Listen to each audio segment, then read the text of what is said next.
반갑습니다. 6월 23일 수요일 큐티 스케치 시간입니다. 오늘 본문은 출애굽기 29장 38절부터 46절까지의 말씀입니다. 오늘 본문은 이렇게 시작합니다. 네가 제단 위에 드릴 것은 이러하니라. 매일 1년 된 어린 양 2마리니 한 어린 양은 아침에 드리고 한 어린 양은 저녁에 드릴지며 한 어린 양의 고운 밀가루 10분의 1 에바와 찌은 기름 4분의 1 흰을 더하고 또 전제로 포도주 4분의 1 흰을 더할지며 한 어린 양은 저녁 때 드리되 아침에 한 것처럼 소제와 전제를 그것과 함께 드려 향기로운 냄새가 되게 하여 여호와께 화제로 삼을지니 이는 너희가 대대로 여호와 앞 회막문에서 늘 드릴 번제라. 내가 거기서 너희와 만나고 내게 말하리라. 오늘 본문은 매일 제사장들에게 예배 드릴 것을, 제사 드릴 것을 요구하고 있는 본문의 내용입니다. 아침 저녁으로 상번제입니다. 아침에 드리고 저녁에 드리는. 근데 어떻게 드리느냐? 어린 양 한 마리를 아침에 드리고 또 한 마리를 저녁에 드리라는 겁니다. 아침에 드리고 저녁에 드리고. 우리의 삶을 늘 예배하는 삶인데 아침에 하나님과의 교제의 시간을 가지고 저녁에 하나님과의 교제의 시간을 가진다면 하루 종일 우리가 더 다른 시간에도 영적인 긴장감을 가지고 그렇게 하루 전체를 예배하는 삶으로 살 수 있을 것이에요. 그런 원리로 우리가 적용할 수 있죠. 매일 드리고 매일 만나느냐? 아멘입니다. 매일 드리고 이 가운데 하나님께서 매일 우리를 만나실 것이라는 거예요. 늘 번제를 드리면서 아침 저녁으로 나올 때에 오늘 보면 아침에 어떻게 드리냐? 밀가루도 드리고요. 포도주도 드리고 전제 포도주, 전제로 포도주를 드려. 전제는 부어서 드리는 겁니다. 포도주 같은 것을 부어서 드리는 것이고 소제는 여기 소제가 나오는데 소제는 곡식 제사를 말합니다. 화제는 제사하는 방식을 말하는데 화제, 불로 드리는 제사. 전제는 부어서 드리는 제사. 요제는 흔들어서 드리는 제사. 제사의 방식이고요. 소제는 이제 무엇으로 드리느냐? 제물에 대해서, 제물로, 곡식을 말하는 겁니다. 오늘 본문은 이제 어린 양, 한 어린 양. 이것은 주로 번제로 드리죠. 짐승을 제물로 드리는 겁니다.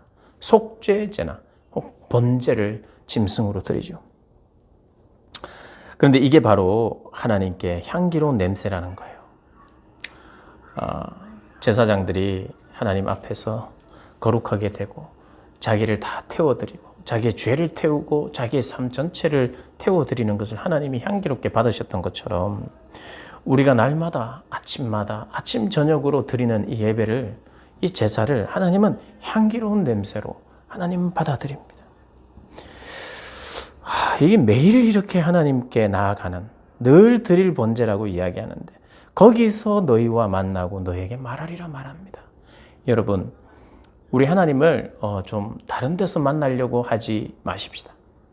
매일 하나님 앞에 내가 규칙적으로 드리는 예배 속에 quiet time, 그런 시간을 통해서 말씀을 보고 기도를 하는 시간을 통해서 늘 우리와 함께 하시는 그 하나님에 대해서 알아가는 거예요. 오늘 본문에 보면 하나님이 그렇게 매일 드리는 예배를 통해서 내가 만나는데 그 만남의 이유를 46절은 이렇게 이야기합니다. 그들은 내가 그들의 하나님 여호와로서 그들 중에 거하려고 그들을 애굽 땅에서 인도하여 낸 줄을 알리라. 다 알고 있잖아요. 다 알고 있어요. 그러나 마음을 빼앗긴 채, 다른 것에 마음을 빼앗긴 채 하나님을 아는 것과 온전히 내 마음이 하나님께 빼앗겨서 하나님께 드려짐으로 말미암아 하나님을 아는 것은 달라요. 하나님에 대한 생각으로 신뢰하고 감사하고 찬양하고 또 여기 이제 이 본문을 보면 이게 어떤 삶이냐? 이게 가장 제사장스러운 삶이고 제사장다운 삶이에요. 여러분, 하나님을 알아가고 하나님의 인도를 받고 하나님의 음성을 듣고 하나님을 만나는 사람들, 제사장처럼 이 땅을 살아가는 모든 그리스도인들이 가장 그리스도인다운 모습은 아침 저녁으로 예배드리는 시간을 따로 구별하여 떼어내놓은 사람이 제사장입니다. 제사장. 여러분, 이것은 율법이나 형식주의거나 율법주의가 아니에요. 하나님의 제사장적인 역할을 감당하는 사람은 매일매일의 정성이 있는 사람입니다. 그리스도인의 정체성이 무엇이냐? 이거를 반복적으로 지키는 사람입니다. 반복적으로. 나의 정체성. 제사장들이 정체성을 어디서 찾겠습니까? 매일매일 드리는 예배를 통해서 하나님을 만남으로 말미암아 하나님이 다양한 말씀을 하시겠지요. 하나님의 그 구원에 대해서 말씀하시고 아침 저녁 내 모든 시간의 주인인 하나님 앞에 상징적으로 아침과 저녁에 드리는 겁니다. 가장 그리스도인다운 삶입니다, 여러분. 잊으셔서는 안 돼요. 내가 그리스도인으로서 어떻게 살아가야 될까? 착하게 살아가고 선하게 살아가고 의롭게 살아가고 구제도 하고 여러 가지 큰 일도 하고 작은 일도 하는 여러 가지 중에 가장 중심적으로 해야 되는 일이 있어요. 그것은 바로 내가 날마다 아침 저녁으로 내 모든 시간을 드린다는 마음으로 그렇게 반복하는 거예요. 반복. 매일매일 반복을 합니다. 여러분, 이 기독교는 반복하는 종교입니다. 기억하십시오. 반복하여 예배 드리는 거예요. 반복하여 모이는 겁니다. 똑같은 거 하잖아요. 주일날 똑같은 거 하잖아요.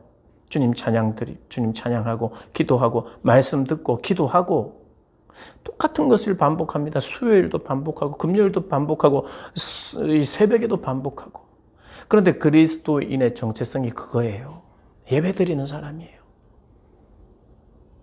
따로 떼어놓는 시간, 물질, 따로 나를 드리는 삶이 바로 기독교인의 삶입니다. 여러분, 반복된다고 싫어하셔서는 안 돼요. 밥 먹는 게 늘 반복되잖아요. 늘 새로운 반찬으로 새로운 것으로 먹는 게 아니라 반복적으로 먹는 거, 똑같은 거, 김치를 늘 먹고 그게 건강을 유지하듯이 운동도 똑같은 거 반복하고 해야 근육이 생기고 이제 지루할 수도 있어요. 그러나 그게 생명을 유지하는 길이죠. 예배도 마찬가지입니다. 새로운 걸 자꾸 찾아서는 안 돼요. 중학생은 중학생에 맞게, 고등학생은 고등학생에 맞게 그들의 코드와 그들의 관심에 대해서 이해는 해야 되지만 결국 그들도 똑같아요. 말씀 앞에 나가야 돼요. 기도해야 됩니다. 예배가 없습니다. 기도하고 말씀을 보고 그 오프닝을 위해서 색다른 방법을 쓸 수는 있지만 결국에 하나님의 말씀을 어떻게 색다르게 자꾸 설명할 수 있겠어요? 색다른 거 한 번, 두 번이면 됩니다. 이건 반복이에요. 동일한 모습입니다.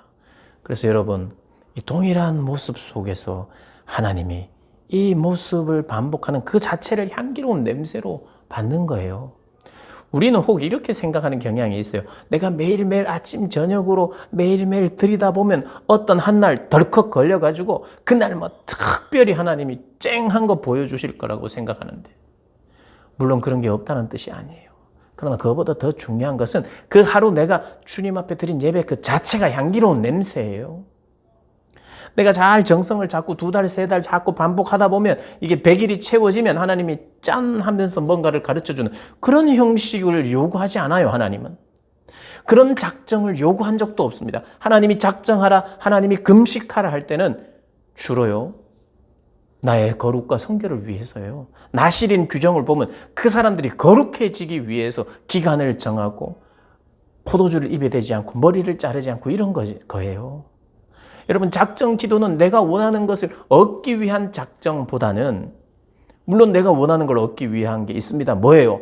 하나님의 성품을 담고자 하는 작정. 어떤 작정요? 내가 너무 사랑이 없어요. 그러면 금식해 볼 필요 있지 않겠어요? 내가 사랑의 사람이 되기를 원합니다. 나 혈기가 너무 많아요.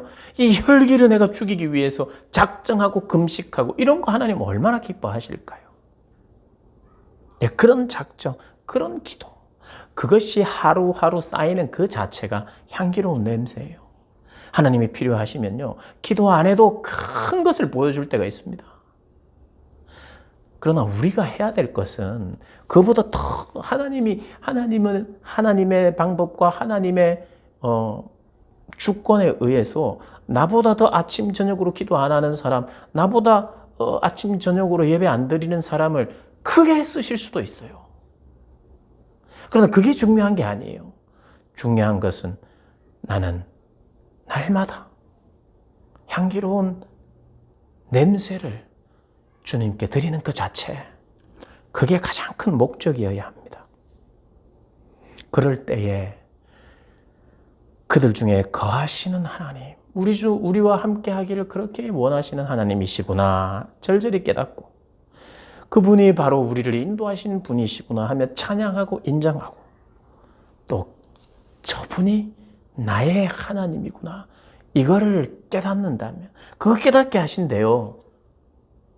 이 뭐 다 알잖아요. 다 깨달았잖아요. 그런데 이 깨달음이 더 필요한 것 같아요. 당신이 진짜 나의 하나님이십니다라는 그 깨달음과 확신이 더 필요한 것 같아요. 그러니까 하나님께서 그들 중에 임하셔서 내가 너희를 인도해낸 하나님이며 내가 너희의 하나님이다를 가르쳐 주겠대요. 이런 매일의 예배를 통해서, 제사를 통해서. 이거 간단한 거, 이거 한 번만 알면 되지 않습니까? 그런데 그게 진짜 아는 게 아니라는 거죠. 한번 내가 시험 쳐서 그들 중에 함께 하시는 분, 애굽 땅에서 인도하시는 분 누굴까요? 퀴즈 맞추듯이 하나님, 이걸 원하는 게 아니라는 거예요. 그럴 것 같으면 그건 한 번만 들으면 돼요. 그런데 그것이 임마누엘 하나님을 경험하는, 체험하는, 날마다 그 의식, 하나님의 임재를 의식하게 되는, 그래서 당신이 나의 하나님이십니다에 대한 내 전인격적인 고백으로 나갈 수 있도록, 그래서 아침, 저녁으로 더 많이 드릴 수 있지만 그것을 통해서 온전히 한 날을 주를 위한 날로 삼기 위하여 하나님께서 그걸 우리에게 요구하십니다. 여러분, 이 시대도 마찬가지예요. 반복입니다. 반복. 지루해 보이고 무식해 보이고, 그러나 반복이에요.